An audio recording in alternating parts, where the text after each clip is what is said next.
আন্দোলনকারীদের ৮ দফা আলটিমেটাম।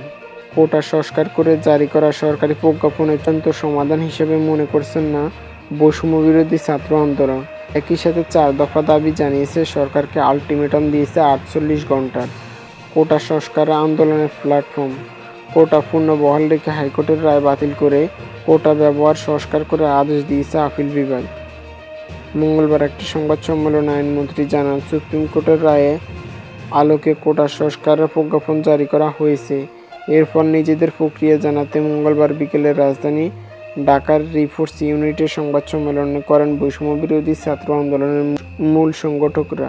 সেখানে উপস্থিত ছিলেন অন্যতম সময়কারী নাহিদ ইসলাম, হাসনাত আবদুল্লাহ, মাইন সরকার। এর আগে গত ৩ দিন ধরে তারা কোনোভাবে আলাদাভাবে কর্মসূচি ও দাবি দেওয়ার কথা জানালেও এই প্রথম তারা সংগঠনে এক হয়ে বক্তব্য দিয়েছেন।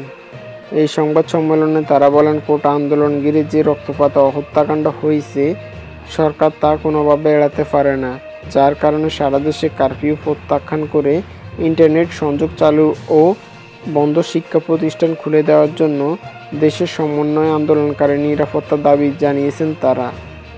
এই ৪ দফা দাবি বাস্তবায়নে সরকারকে ৪৮ ঘণ্টা আলটিমেটাম দিয়েছে শিক্ষার্থীরা।